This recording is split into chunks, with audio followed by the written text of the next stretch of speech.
எந்த ஹாஸ்பிட்டலுங்க வந்து ஐசியூ வார்டுக்குள்ள மினிஸ்டர்லாம் விட்டு வேடிக்கை பார்த்துட்டு இருப்பாங்க, வீடியோ எடுத்துட்டு இருப்பாங்க?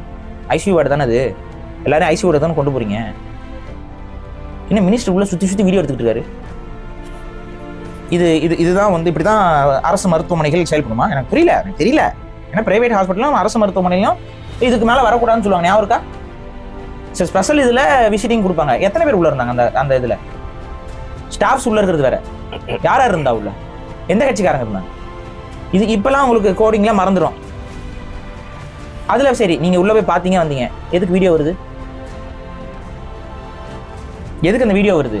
அப்ப அரசியல் ஆதாயம்.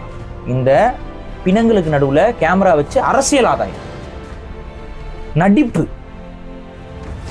அழுகனா எல்லா நேரத்திலையும் வரணும். அழுக விஜயனால ஒரு இழப்பு ஏற்படும் போது அழுக வரும், உங்க கட்சினால ஒரு இழப்பு ஏற்படும் ஒரு மயிரும் வராதுன்னா அது வந்து நம்ம ஏற்றுக்க முடியாது. செந்தில் பாலாஜி, நீ நடிப்பாராத, நீ பொழைச்சுக்குவேன், எனக்கு தான் பொழைக்க தெரியல, நான் ஏதோ கொஞ்சம் கொள்ளையடிச்சேன், எனக்கு தூக்கி உள்ள உட்கார வச்சுட்டாங்க, பதவியும் போச்சு ஒன்றும் போச்சு, நான் அப்படியே வேடிக்கை பார்த்துருக்கேன், இப்போ கொஞ்சம் பர்ஃபார்ம் பண்ணலாம்னா இந்த பர்ஃபார்மன்ஸும் நீ பிடிச்சிட்ட. கேமரா அதுக்கு பார்த்தீங்களா?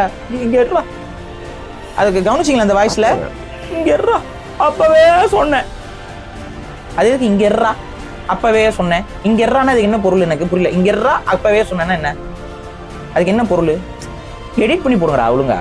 எங்கள் எடிட்டர் பிரகாஷ் கிட்ட கேளு, கரெக்டாக எடிட் பண்ணுவேன். அவர் போய் இல்லை, அவர் சொல்கிறேன், ஒரு வேலை வாய்ப்பு இந்த மாதிரி லூசுத்தனமாக எடிட் பண்ணி போடாமல் ஒரு கரெக்டாக எடிட் பண்ணி போடுவார்ல, நாளைக்கு ஒரு வேலை வாய்ப்பு கிடைக்கும்ல, அதுக்காக சொல்கிறேன்.